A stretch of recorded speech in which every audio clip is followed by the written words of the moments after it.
Part 3, UVing and texturing. And where we left off was we had one of the legs and one of the feet UV'd. So in the meantime, I did the other leg and the other foot, and today we're going to do the mustache and the body itself, or the head, whatever you'd rather prefer. It's a weird blob with a mustache. So we're going to start with the mustache itself. So the mustache is kind of weird in the sense that the angles for it are very difficult to work with. So what we're going to do is we're essentially going to try to do the mustache as easily as possible. It really depends on how detailed you want to be with your texturing for this mustache. Since it's a cartoony character, I'd probably end up leaving the mustache as a solid color. So you might not necessarily want to do it that way. It's really up to you. But if you want to do it as separate pieces, the seam I have currently selected is the one that you wouldn't have selected on your model, while everything else would be sewn together. That way you're left with this big front piece, you're left with a back piece, and everything looks pretty nice. But for me, I'm just going to go a little bit on the easier side, and we're just going to pretty much keep this as a solid object. So what I'm going to do is I'm going to work around my model and just pretty much sew all these different pieces together. There's some angles that are going to be very difficult to get to, so you're just going to have to kind of bear with it and try your best. So let me even go on the inside of my model just to get a better idea of where things are going. So I'm going to have the seam line be this edge right here that goes around. So I'm just going to take that and we're going to go through it and try to get as much of this selected as possible. I'm not going to do that one. That way everything can get sewn up pretty nicely and have them separated from the actual body. Even if it is attached to the body, it wouldn't be too difficult to fix that up. So like in this case, this edge that goes around the body, I'm going to end up sewing that anyway. So I might even just keep it sewn like that just to be safe. As long as we don't have that edge that goes around there, we should be fine. So just to make it easier for myself, I'm just going to go through our model. Try to get as many of these edges as possible. The less we have to fix up later, the better we're off we are. So all I'm doing is just selecting each one of these edge loops.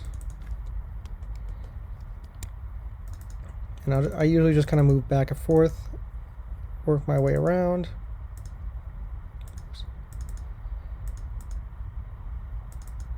And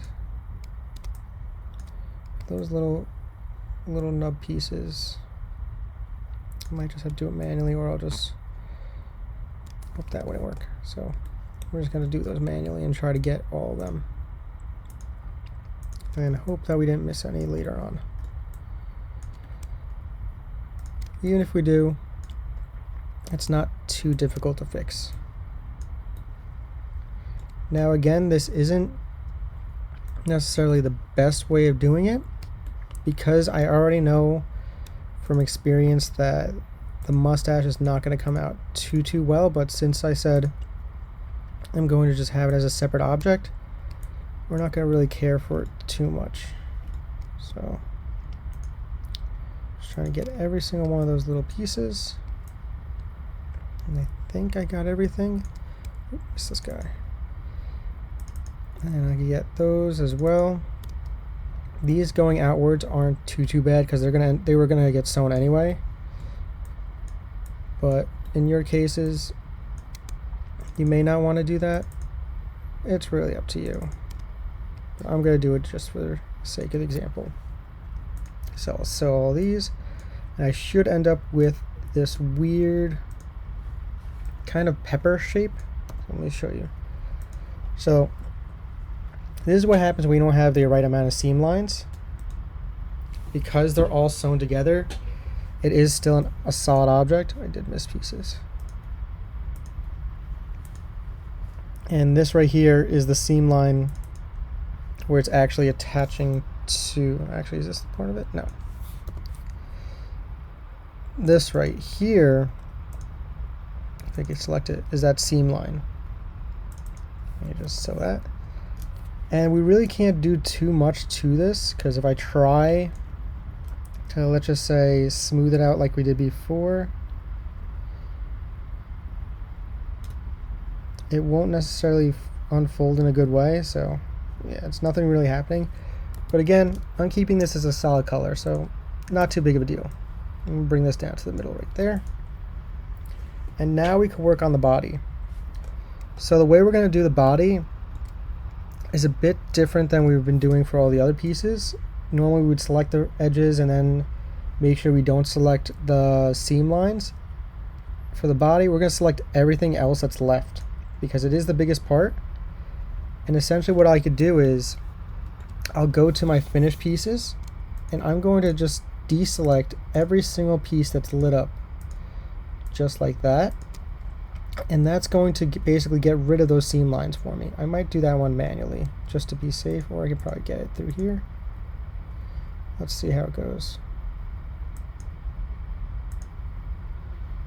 So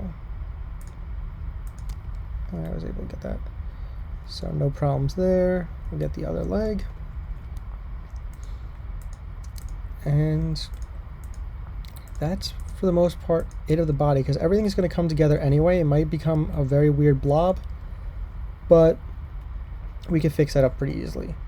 The one thing that I do want to do is I want to have a seam line go down the back of his body, and that's because we still need to make him flatten out. So I'm going to have one essentially go up right up his spine, just like that. Is that in the middle? Actually, that's not the correct ones. I'll go these right here. And just make sure it's going right up his back. This is going to give us a seam line in the back of his body and allow him to be flattened out properly. So now that I have all these selected, I go and I can move and sew them all together. And now we end up with this weird big blob. Not the nicest of things. So we're going to go and we're going to smooth that out before we even move it over. So I'll smooth it and unfold it out. See how far we could go. That's looking pretty good as it is. That might be as best as we could go, which works for me. So I'll select this, bring him over here. I might move the legs just a little bit to get him out of the way. And with that, we've finished UVing Mr. Mustache. So the next part is we're going to be exporting these UVs and bringing them into a program like Photoshop to create our texture.